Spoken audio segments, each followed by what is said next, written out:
बिस्मिल्लाहिर्रहमानिर्रहीम। आज हमारी डिस्कशन जो है वो मेमोरी मैनेजमेंट पे है और उसमें हम देखेंगे कि हमारे पास किस तरह से मेमोरी मैनेजमेंट होती है। उससे पहले हम कोई थोड़ी सी जो है बैकग्राउंड जो है उसको देखेंगे। तो अगर हम मेमोरी हायरार्की को देखें तो हमारे पास इसमें सबसे पहले अगर हम देखें तो हमारे पास एक्सट्रीमली फास्ट और स्मॉल साइज़ और बहुत ही ज़्यादा एक्सपेंसिव जो है हमारे पास जो वॉलेटाइल मेमोरी है वो है हमारे पास प्रोसेसर के अंदर जो रजिस्टर्स होते हैं। उसके बाद सेकंड नंबर पर अगर हम देखें तो हमारे पास आ जाती है फास्ट और स्मॉल एक्सपेंसिव और वॉलेटाइल कैशे। तो कैशे जो है एज़ कंपेयर टू रजिस्टर्स जो है इसकी स्पीड कम होती है, लेकिन इसको अगर रैम से कंपेयर किया जाए तो इसकी स्पीड काफ़ी ज़्यादा होती है। ठीक है, तो जो रजिस्टर्स होते हैं उनका साइज़ तो बहुत कम होता है। जैसे रजिस्टर हमारे पास अगर 32 बिट का रजिस्टर है, ठीक है, इस तरह कैशे हमारे पास MBs में होती है। ठीक है, तो उसके पहले जो है सबसे ज़्यादा फास्ट हमारे पास प्रोसेसर के रजिस्टर्स जो कि बहुत ज़्यादा फास्ट होते हैं, लेकिन बहुत छोटे उनके अंदर बहुत लिमिटेड आप बिट्स में जो है डाटा स्टोर कर सकते हो, वो बहुत ज़्यादा एक्सपेंसिव होते हैं। और ये प्रोसेसर रजिस्टर्स हैं। सेकंड नंबर पे हमने बात कर ली कि कैशे है। फिर इसी तरह से हमारे पास है रैम। उसके बाद आ जाती है जो कि हमारे पास GBs में आ रही है आजकल। तो उसकी स्पीड जो है ना एज़ कम्पेयर टू रजिस्टर और कैशे, जो मीडियम स्पीड हम कहते हैं, मीडियम प्राइस और वोलेटाइल हमारी मेन मेमोरी जो रैम है ये आ जाती है। और उसके बाद हमारे पास हम कह सकते हैं हमारे पास है सेकेंडरी स्टोरेज, जो कि आपकी सेकेंडरी स्टोरेज डिवाइसेस हैं। तो उसमें तो फिर रैम से भी ज़्यादा डेटा आप उसकी कैपेसिटी है। अगर रैम जो है आपके पास लैपटॉप में 16 GB है, 32 GB है, तो हार्ड डिस्क आपके पास जो है 500 GB या 1 TB इस तरह से। ठीक है, और एज़ कम्पेयर टू फिर उसका साइज़ ज़्यादा है, स्पीड स्लो है और चीप स्टोरेज है। तो ये नॉन वोलेटाइल है। ठीक है, तो इसको as a permanent storage device इस्तेमाल किया जाता है। तो ये हम इसके अलावा अगर हम देख सकते हैं तो आजकल हमारे पास इंटरनेट को भी हम जो इंटरनेट के ऊपर आपके पास सर्वर्स हैं, आप इंटरनेट को एक्सेस कर सकते हैं। वहाँ पे सर्वर्स के में डिफरेंट डाटा पड़ा हुआ है मुख्तलिफ फॉर्म में, आप उसको एक्सेस कर सकते हैं। उसमें आपको स्पेस मिल भी सकती है, फ्री स्पेस भी मिल सकती है। तो आपके पास जो इंटरनेट पे जो स्टोरेज है वो बहुत ज़्यादा है। ठीक है,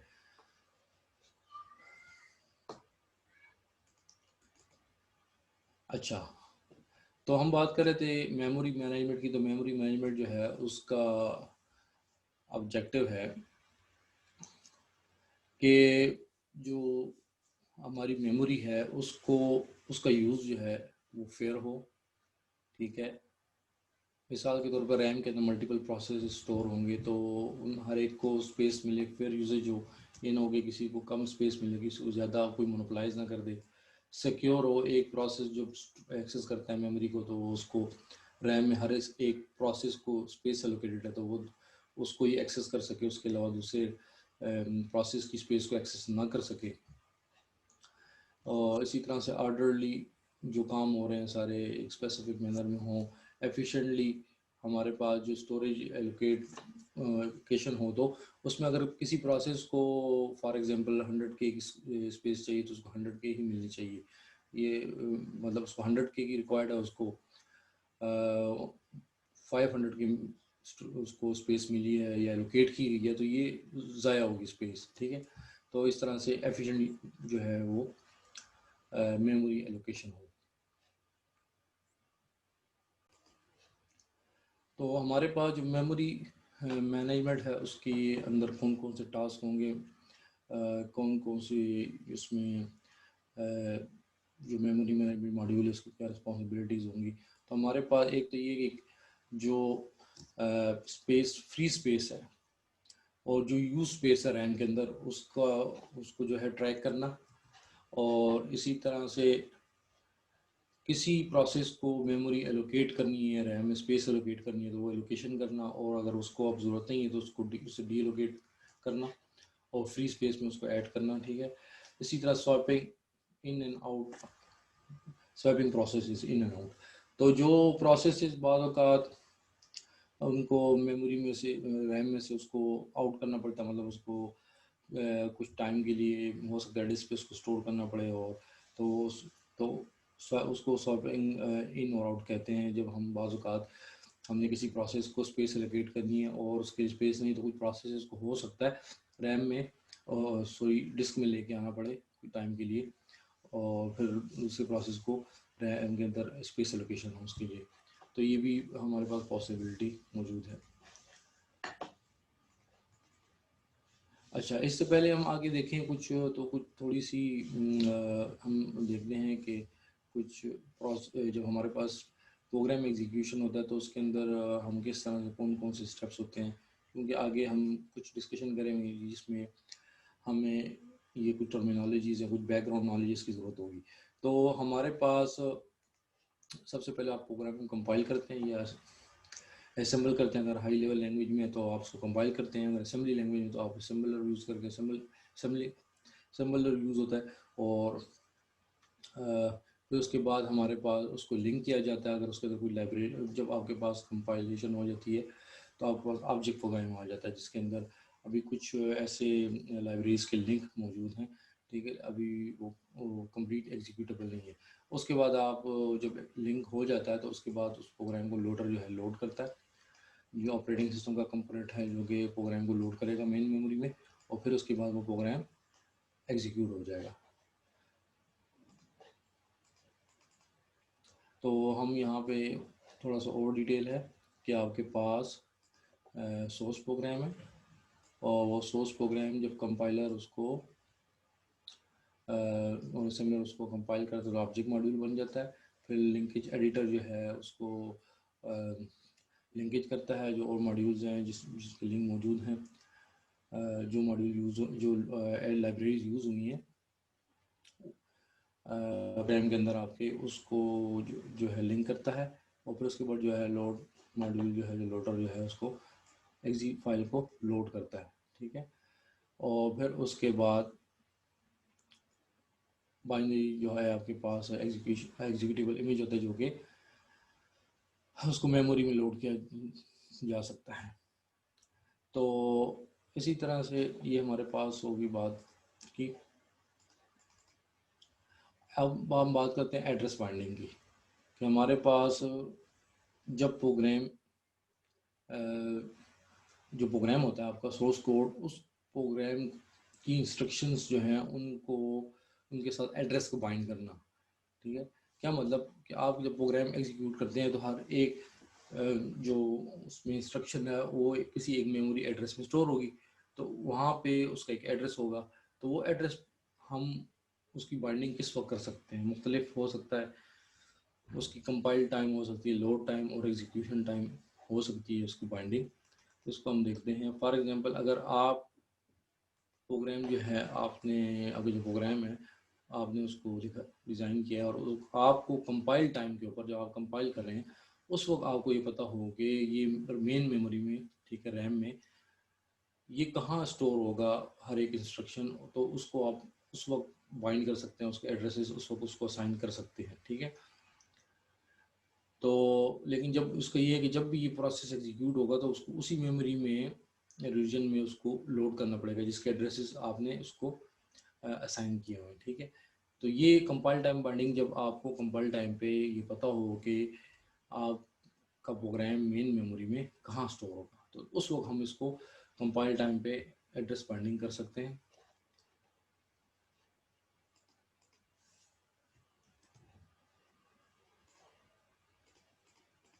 दूसरा हमारे पास है लोड टाइम एड्रेस बाइंडिंग। तो लोड टाइम एड्रेस बाइंडिंग जो है ये आप की एड्रेस बाइंडिंग जो है वो कंपाइल टाइम नहीं होती, बल्कि कंपाइल टाइम का आपको पता, कंपाइल आप जब प्रोग्राम को कंपाइल कर रहे हैं उस वक्त आपको नहीं पता कि आपका प्रोग्राम मेमोरी में कहाँ स्टोर होगा, तो उसको उसको एड्रेस बाइंडिंग आप नहीं कर सकते उसकी। तो इस वजह से कंपाइलर जो है वो रीलोकेटेबल कोड जो है जनरेट करता है।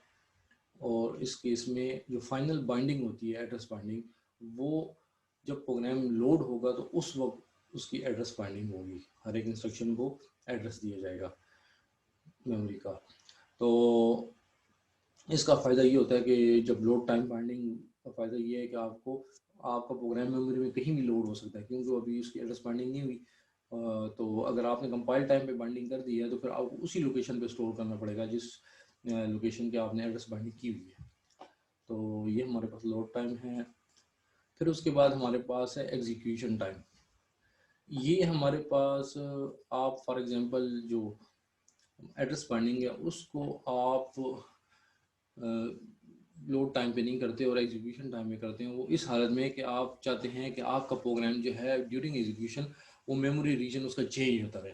ठीक है, वो उसकी मूवमेंट हो सकती है, वो उस मेमोरी रीजन से आउट होके डिस्क को ट्रांसफ़र किया जा सकता है और बाद में उसको दोबारा लोड किया जा सकता है। तो ज़रूरी नहीं है, क्योंकि वो प्रोग्राम जो है मेमोरी रीजन जो है उसका चेंज हो सकता है। तो उस सूरत में एग्जीक्यूशन टाइम एड्रेस बाइंडिंग होती है। जब प्रोसेस को एग्जीक्यूट किया जाए उस वक्त उसको उसके साथ उसके एड्रेस बाइंडिंग की जाए। तो इस किस्म की बाइंडिंग जो है जो कि डिले की जाए अनटिल एग्जीक्यूशन, तो उसको कहते हैं एग्जीक्यूशन टाइम एड्रेस बाइंडिंग। और इसके लिए स्पेशल टाइप का एक हार्डवेयर जो है वो यूज़ होता है इस काम को करने के लिए। कोई एक मेमोरी मैनेजमेंट यूनिट जो है इसको ये सारी प्रोसेसिंग करेगा। तो ये हमारे पास है एग्जीक्यूशन टाइम एड्रेस बाइंडिंग। जबकि आप चाहते हैं कि आपका प्रोसेस जो है वो ड्यूरिंग एग्जीक्यूशन वो मूव करे अपनी लोकेशन जो चेंज कर सकता है, मेमोरी लोकेशन या रीजन, तो उसको हम एग्जीक्यूशन टाइम तक जो है एड्रेस बाइंडिंग को डिले कर सकते हैं। अच्छा, एक दूसरा कॉन्सेप्ट है लॉजिकल और फिजिकल एड्रेस का। ठीक है, कि लॉजिकल एड्रेस क्या है और फिजिकल एड्रेस क्या है। लॉजिकल एड्रेस हमारे पास वो एड्रेस है जो एड्रेस आपका प्रोसेस या प्रोसेसर जनरेट करता है जब वो किसी इंस्ट्रक्शन को रेफ़र करता है। ठीक है, और ज़रूरी नहीं है कि वो जो इंस्ट्रक्शन जिसका जिसका एड्रेस जो है वो लॉजिकल एड्रेस जो कि प्रोसेसर जनरेट कर रहा है और उसको मेमोरी से एक्सेस करना चाहता है वो वही हो, वो डिफरेंट भी हो, वो लॉजिकल एड्रेस होता है। और फिर उसको जो रियल लोकेशन है मेमोरी में वो डिफरेंट हो सकती है।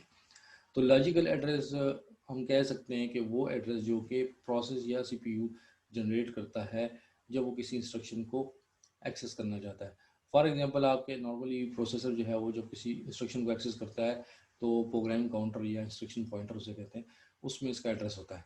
फॉर एग्जांपल वो किसी एक इंस्ट्रक्शन को एक्सेस करना चाहता है जिसका एड्रेस है, उसकी लॉजिकल एड्रेस है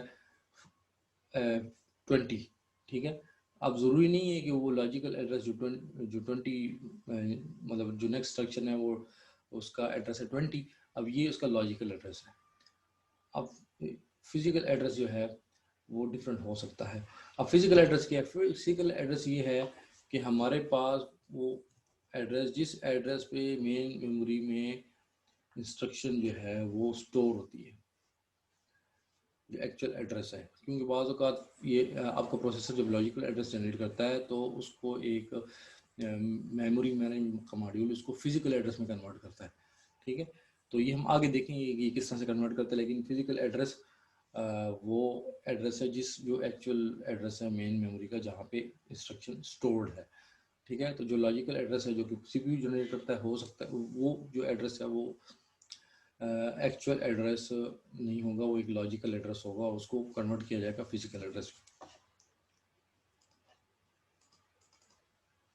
अच्छा, अब इसमें फिर दूसरा एक कॉन्सेप्ट आ जाता है लॉजिकल एड्रेस स्पेस और फिजिकल एड्रेस स्पेस। तो जो आपके पास प्रोसेस जो है जितने एड्रेसेस जो है वो जनरेट करता है, ठीक है, वो उसका लॉजिकल एड्रेस स्पेस है। फॉर एग्जांपल अगर एक प्रोसेस है और वो उसकी जो है एड्रेस स्पेस स्टार्ट हो रही है फॉर एग्जांपल 100 से, या चलिए मैं उसको कह लूँ कि इंस्ट्रक्शन नंबर मैं उसको कहता हूँ सिंपल करने के लिए 1 से लेके, ठीक है, उसकी इंस्ट्रक्शन है 100। तो ये 1 से 100 तक जो है ये उसकी फॉर एग्जांपल पहली इंस्ट्रक्शन जो उसका एड्रेस 1 है, दूसरी का 2 है, फिर 3 है, फिर अप टू 100। तो ये 1 to 100 जो है ये इसकी लॉजिकल एड्रेस स्पेस है, ठीक है। ये जो प्रोसेस, अब दूसरी जो है हमारे पास दूसरा कॉन्सेप्ट फिजिकल एड्रेस स्पेस। अब फॉर एग्जांपल इसकी जो पहली लोकेशन है वो हमारे पास मेमोरी में उस वो स्टोर है, जो फर्स्ट इंस्ट्रक्शन है वो है लोकेशन नंबर 5001 पे, ठीक है। या मैं इसको 501001 और इसी तरह जो इसकी आगे जो है आपके पास जो जहाँ पे ये टोटल जो आखिरी जो उसका इंस्ट्रक्शन है, जो फिजिकल एड्रेस जिस लोकेशन पे स्टोर होगा, तो उसकी जो लास्ट जो मेमोरी लोकेशन होगी वो होगी 5100, ठीक है। तो ये हमारे पास जो यहाँ पे आप देख लें तो ये जो कि लॉजिकल एड्रेस जनरेट करेगा प्रोसेस, ये लॉजिकल टोटल जो एड्रेसेस है ये लॉजिकल एड्रेस स्पेस है, और ये जो एक्चुअल मेमोरी लोकेशन पे ये इंस्ट्रक्शन स्टोर है ये हमारे पास फिजिकल एड्रेस स्पेस है।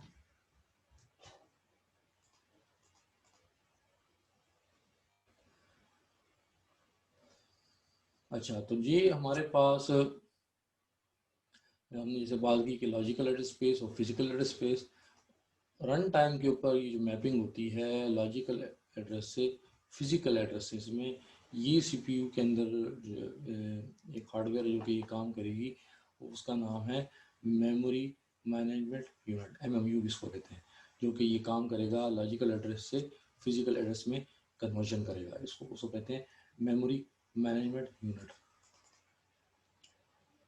अच्छा, इसके लिए हमारे पास बेस रजिस्टर और रीलोकेशन रजिस्टर जो है यूज़ होता है logical to physical address calculation के लिए।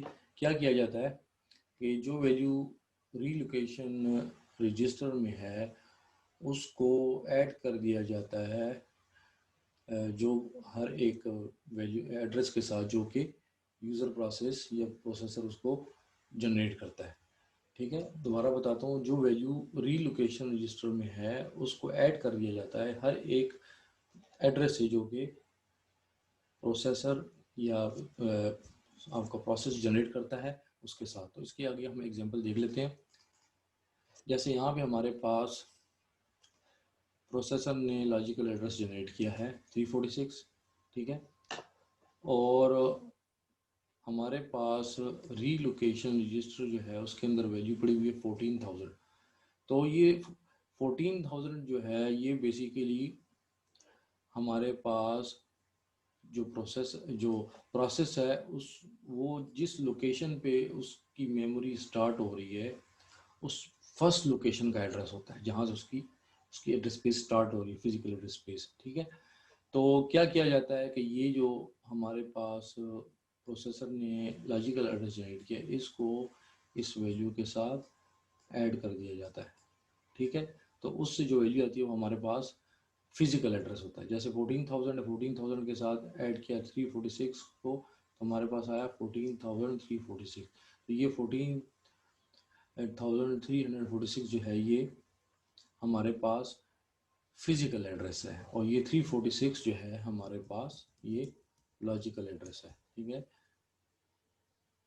ये हमारे पास लॉजिकल एड्रेस है, और इसके ये जब हमने इसको कन्वर्ट किया और हमारे पास जो वैल्यू आई 14,346, ये हमारे पास फिजिकल एड्रेस है। तो ये हमारे पास एक एग्जांपल है कि किस तरह से लॉजिकल एड्रेस से फिजिकल एड्रेस में कन्वर्जन होती है।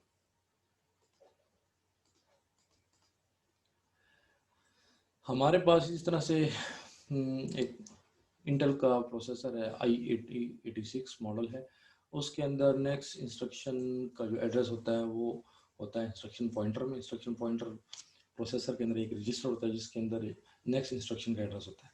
तो ये हमारे पास लॉजिकल एड्रेस हो गया। तो फिजिकल एड्रेस कंप्यूट करने के लिए वो क्या करता है, एक कोड सेगमेंट रजिस्टर CS जो यूज़ करता है उसको शिफ्ट कर देता है लेफ्ट बाय 4 बिट्स। ठीक है। और उसके बाद उसको जो है ऐड कर देता है इंस्ट्रक्शन पॉइंटर के साथ। इससे वो फिजिकल लॉजिकल एड्रेस से फिजिकल एड्रेस कन्वर्जन करता है। तो ये हम इसकी एग्जांपल आगे देखते हैं। ये देखें यहाँ पे इसी की एग्जांपल है जो हमने देखा कि हमारे पास CPU लॉजिकल एड्रेस जनरेट करेगा, ठीक है, CS इंटू 2 पावर 4। तो बेसिकली इसका मकसद क्या है? इसका मकसद है हमारे पास कि कोड्स, हमारे पास जो इंस्ट्रक्शन पॉइंटर जो है उसकी जो अंदर जो बिट्स हैं उसको शिफ्ट किया जाए, ठीक है।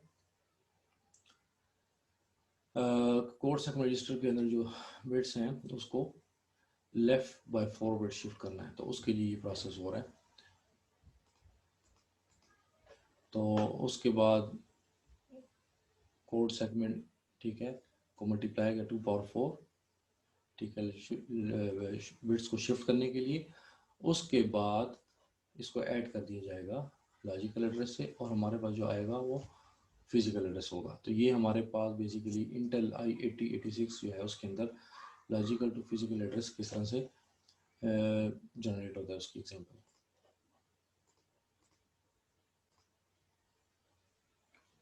अच्छा, डायनामिक लोडिंग। हमारे पास अक्सर जो प्रोग्राम्स जो होते हैं वो हम जब उनको यूज़ करते हैं तो उसमें हमारे पास तमाम उसकी फंक्शनैलिटीज यूज़ नहीं होती। तो इस वजह से अक्सर उसमें तमाम मॉड्यूल जो हैं या रूटीन जो है वो लोड नहीं होते। तो डायनामिक लोडिंग का कॉन्सेप्ट ये है कि कोई भी रूटीन जो है उस वक्त तक मेन मेमोरी में लोड ना हो जब तक कि उसको कॉल ना किया जाए, ठीक है। तो क्या होगा, सारे रूटीन जो हैं वो डिस्प्ले होंगे रीलोकेटेबल फॉर्मेट में, और फिर ये जब मेन प्रोग्राम होगा वो लोड हो जाएगा, ठीक है। और जब ये और रूटीन्स उनकी ज़रूरत पड़ेगी तो उसको उस वक्त लोड किया जाएगा जब उनकी ज़रूरत पड़ेगी। तो एक एप्लीकेशन के अंदर बहुत ज़्यादा फंक्शनैलिटी हो सकती है, लेकिन तमाम फंक्शनैलिटी हर वक्त यूज़ नहीं होती। डायनामिक लोडिंग के फ़ायदे क्या हैं हमारे पास? एक तो ये कि हमें जब प्रोग्राम को लोड करेंगे तो उसमें बहुत कम वक्त लगेगा। उसकी वजह ये है कि अब उसका साइज़ कम हो गया, तमाम जो रूटीन्स है उसके अंदर उसको लोड करने की ज़रूरत नहीं है, मेन प्रोग्राम को लोड करना पड़ेगा, उसका साइज़ कम हो जाएगा तो कम टाइम लगेगा उसको लोड करने में। इसी तरह से जब उसका साइज़ कम हो गया तो हम कम टाइम लगेगा लोड करने में, तो इसी तरह से स्पेस भी हमारे पास एफिशिएंटली यूज़ होगी। जो मेमोरी स्पेस जो है उसको भी कम मेमोरी स्पेस की हमें ज़रूरत होगी उसको लोड करने के लिए। तो ये भी एक उसका फ़ायदा। और उसके डिसएडवांटेजेस क्या हैं कि ये, क्योंकि एक रन टाइम एक्टिविटी होगी, जब किसी रूटीन की ज़रूरत पड़ेगी तो उसको लोड करना पड़ेगा, तो वो ऑलरेडी लोडेड नहीं होगा तो उसमें कोई थोड़ा सा टाइम लगेगा। तो उस वक्त हो सकता है थोड़ा सा रिस्पॉन्स अच्छा ना हो एप्लीकेशन का। तो ये एक इसके अंदर इसका डिसएडवांटेज है। अच्छा, इसके मुकाबले में हमने लिंकिंग की बात की थी कि जब हमारे पास आपका ऑब्जेक्ट कोड जो है उसको प्रोग्राम को फाइनलाइज किया जाता है, एग्जीक्यूट उसकी बनती है, तो उससे पहले उसके साथ एक लिंकिंग होती है। लिंकिंग के अंदर जो कई जो प्रोग्राम है, लिंक एडिटर है, तो वो क्या करता है, जो आपने अपने प्रोग्राम के अंदर जो जो लाइब्रेरीज यूज़ की हैं उसका कोड उसको उसके साथ उसके एग्जी का हिस्सा बना देता है। तो इसके अंदर हमारे पास जब हमारे पास इस तरह हो जाता है, लिंक कर दिया जाता है, तो लोडर जो है जब उस बाइनरी इमेज को लोड करता है तो पूरा का पूरा आपका ये जो कोड होता है उसके अंदर वो जो लाइब्रेरीज आपने यूज़ की हैं वो सारा उसका, आपने जो कोड लिखे और जो लाइब्रेरी यूज़ की हैं वो भी उसका उसमें शामिल होता है। तो इसको कहते हैं स्टैटिक लिंकिंग, कि जब हमारे पास आपका प्रोग्राम जो है उसको कंपाइल किया जाए वो तो उसको लिंक और साथ में उसको लिंक किया जाता है, तो उसके सारे जो ऑब्जेक्ट कोड बनता है और उसकी जो एग्जी बनती है उसमें वो सारा कोड जो कि आपने जो लाइब्रेरी यूज़ की है वो उसका पार्ट बन जाती है, ठीक है। और जब लोडर उसको लोड करता है तो सारे इमेज को लोड करता है, इसको स्टैटिक लिंकिंग कहते हैं। इसके मुकाबले में हमारे पास डायनेमिक लिंकिंग में ये होता है कि जो आपने जो लिंकिंग है उसको पोस्टपोन कर दिया जाए रन टाइम तक, ठीक है, रन टाइम तक उसको पोस्टपोन कर दिया जाए, और जब उसको रन किया जाए तो जब उसको रन किया जाएगा तो बेसिकली किस तरह से होगा कि जब उसकी लिंकिंग होगी तो डायनामिक लिंकिंग में उसका जो लाइब्रेरी कॉल है उसको रिप्लेस किया जाएगा स्टब से। ठीक है, स्टब जो है वो बेसिकली क्या है, वो ऐसा एक प्रोग्राम है जो कि लोकेट करेगा आपके मेमोरी रेजिडेंट लाइब्रेरी रूटीन को। अगर तो उस वक्त एक्चुअल लिंकिंग के दौरान जो है एक्चुअल लाइब्रेरी कॉल जो है उसको रिप्लेस कर दिया जाएगा स्टब से। और फिर जब हमारे पास एग्जीक्यूशन के दौरान अब उसको एग्जीक्यूट करना है तो उस स्टब को रिप्लेस किया जाएगा जो रेलिवेंट लाइब्रेरी कोड है जो उसकी एग्जी है उसके साथ। अगर वो कोड जो है या वो लाइब्रेरी जो है वो लाइब्रेरी मेमोरी में नहीं है तो उसको लोड कर दिया जाएगा। और अगर वो एक दफ़ा लोड हो चुकी है, मल्टीपल एप्लीकेशन उसको यूज़ कर रहे हैं, तो वो उसको दोबारा लोड करने की ज़रूरत नहीं पड़ेगी।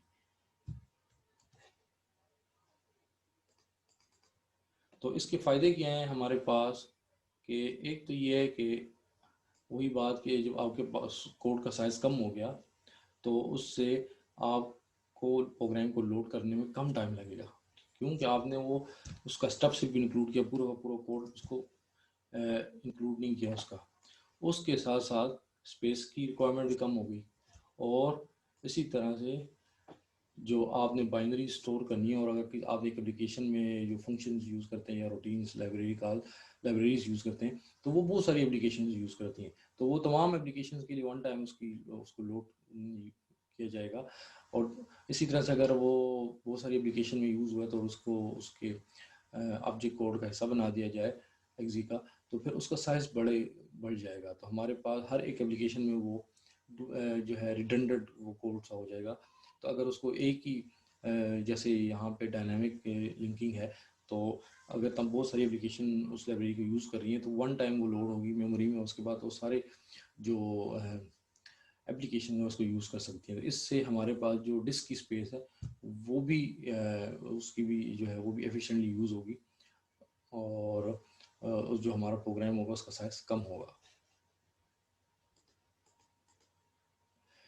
इसके डिसएडवांटेजेस क्या हैं? एक तो ये कि वही बात कि ये काम भी ये जो डायनेमिक लिंकिंग है ये भी रन टाइम एक्टिविटी है। ठीक है, रन टाइम पे लिंक होगा तो ये थोड़ा सा प्रोग्राम की एग्जीक्यूशन को स्लो कर देगा क्योंकि एक एडिशनल टास्क है। हमारे पास जो जीसीसी कंपाइलर है लाइनक्स के अंदर यूज़ होता है, इसके अंदर बाय डिफ़ॉल्ट जो है वो डायनामिक लिंकिंग होती है। ठीक है, और आप उसको अगर स्टैटिक लिंकिंग इनेबल करना चाहते हैं तो उसके अंदर डैश स्टैटिक का ऑप्शन जो है उसको आप यूज़ करें, तो फिर आप उसको फोर्स कर सकते हैं कि वो स्टैटिक लिंकिंग को यूज़ करें।